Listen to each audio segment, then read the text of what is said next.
चंदन नगर में बबलू नाम का एक दुकानदार रहा करता था। उसकी दुकान पर बहुत अच्छे अच्छे कपड़े होते हैं। वह रोजाना अपनी दुकान खोलकर बैठता, परंतु उसकी दुकान से एक भी कपड़े नहीं बिकते। रोज की तरह दुकान बंद करके वह घर पहुंचता। हर माल 100 रुपए का, हर माल 100 रुपए का, ले लो, भारी लूट मची है। अरे भाई क्या हुआ, उदास काहे हो? सुबह से कुछ बिका नहीं क्या? क्या बताएं भैया, कुछ भी नहीं बिका सुबह से।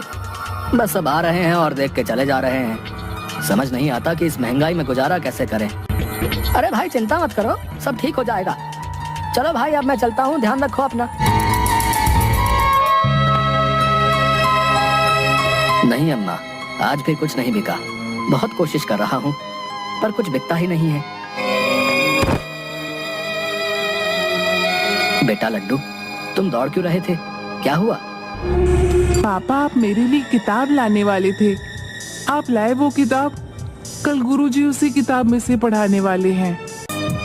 बेटा मैं गया था लेने, पर दुकान बंद थी, इसलिए मैं ला नहीं पाया। पर पापा पूजा दीदी के पापा ने तो थोड़ी देर पहले ही उन्हें ला कर दी है। बेटा मैं कोशिश करूंगा कि कल तुम्हारी किताबें ले आऊं। सुनो, क्या तुम्हारे पास कुछ पैसे हैं जो तुमने बचाया हो? कल लड्डू के लिए किताबें लानी है। कुछ दिनों से कुछ भी बिक्री नहीं हो पा रही है। आप परेशान क्यों हो रहे हो? भगवान पर भरोसा रखो, सब ठीक हो जाएगा। कब तक ऐसे ही चलता रहेगा? आप सब्र तो रखो।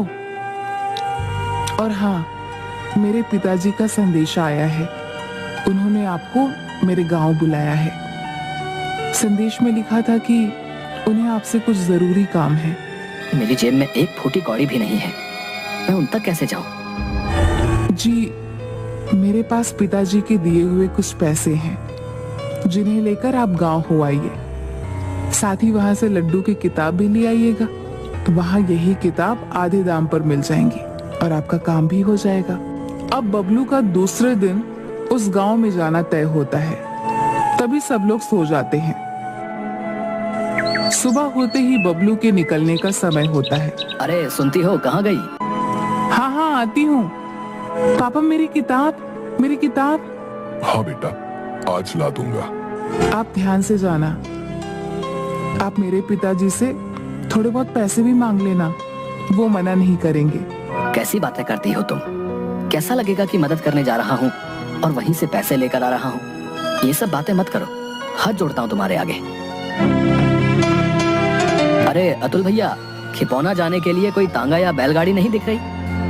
क्या बताएं मामा, आजकल रास्ते के डाकू ने लूट मचा रखी है। इसी वजह से खिपौना के रास्ते पर कोई भी सवारी गाड़ी ले जाने को तैयार ही नहीं है। यार अभी पैदल निकल जाता हूँ, रास्ते में आराम भी कर लूंगा तो भी शाम तक पहुंच जाऊंगा। कभी कोई रास्ते में कोई गाड़ी मिल जाएगी तो उसमें बैठकर गांव तक पहुंच जाऊंगा।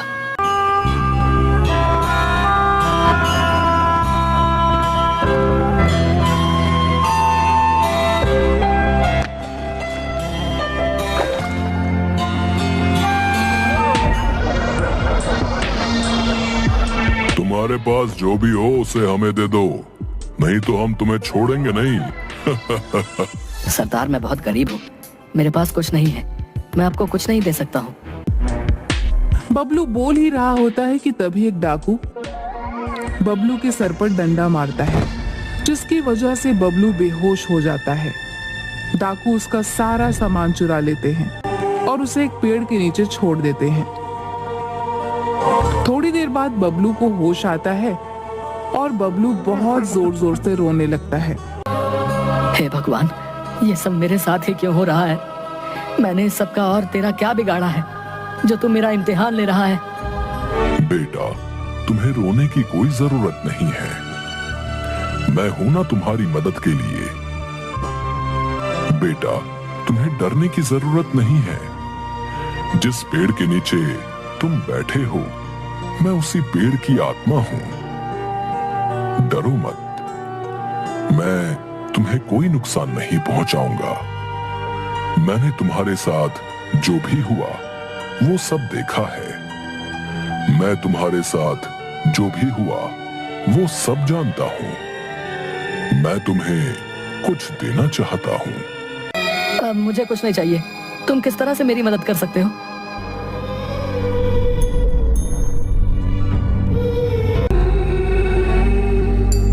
तुम इस रास्ते में आ जाओ। बबलू उस रास्ते में अंदर चला जाता है।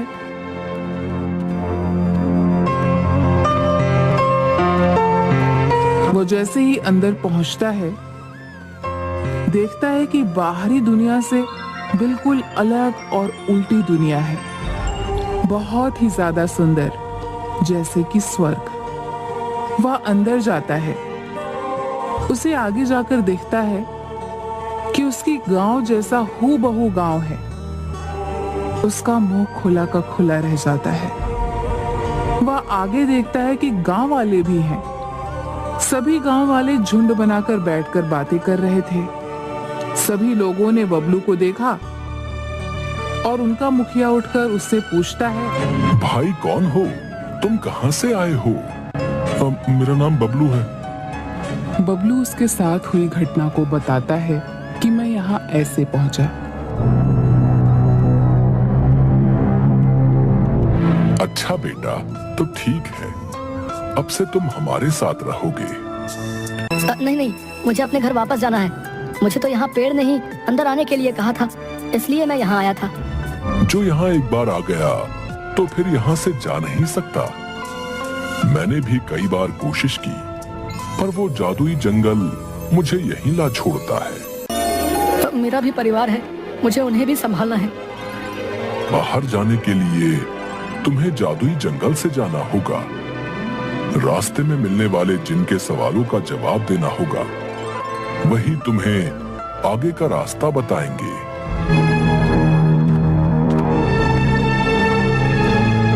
यही जंगल पार करके तुम्हें जाना होगा। इतना कहकर मुखिया वापस गांव चला जाता है। बबलू वहां से आगे जाने लगता है। तभी वह किसी चीज से टकराता है। उस चीज में से एक बादल नुमा इंसानी आकृति निकलती है।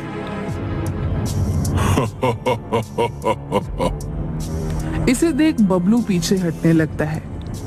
बबलू मुखिया की बात याद करता है और रुक जाता है।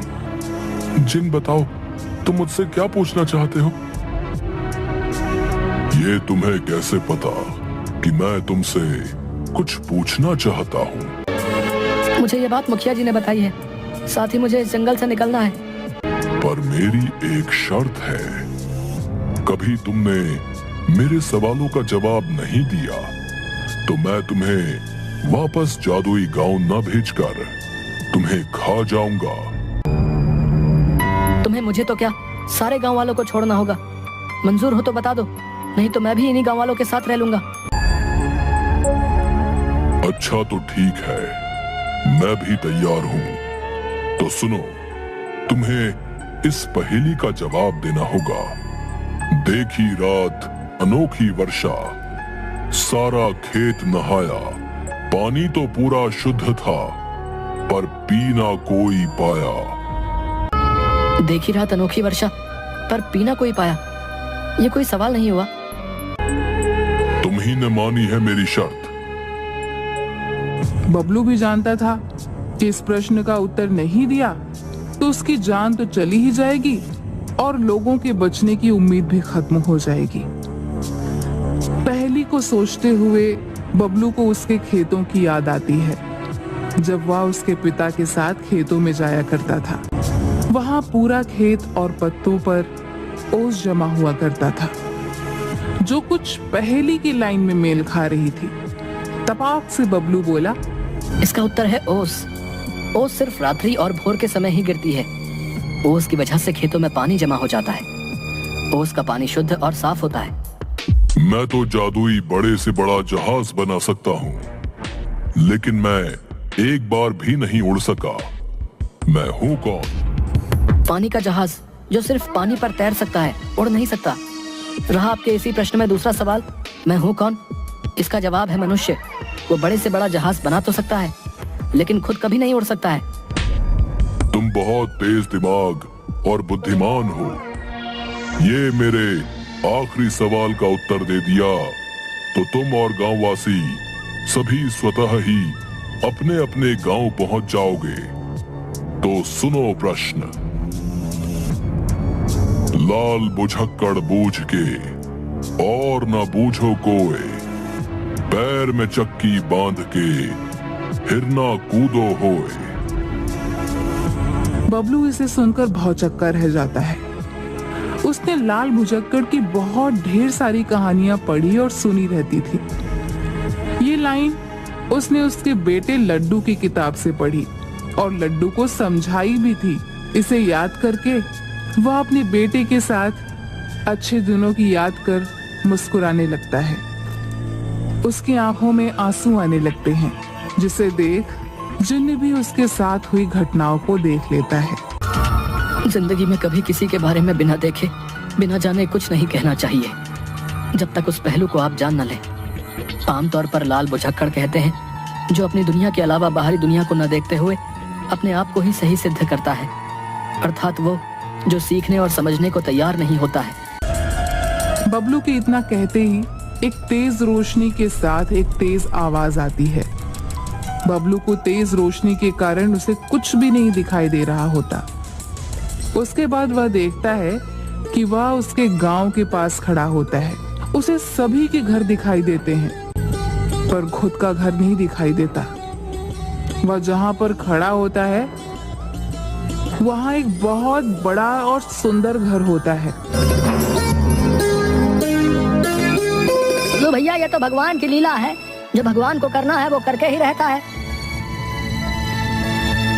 ये सब कैसे हुआ? मैंने कहा था ना, सब्र रखो, भगवान सब ठीक कर देगा। हम सभी लोग रात में सोए हुए थे, तभी कोई जैसे आया और जादू करके चला गया। साथ ही ये चिट्ठी आपके नाम छोड़ कर गया है। मैं तुमसे बहुत खुश हुआ।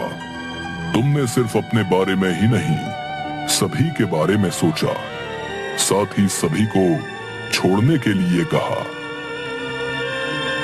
इसी उदारता के लिए मैं तुम्हें ये सुख और सुविधा और धन दे रहा हूं।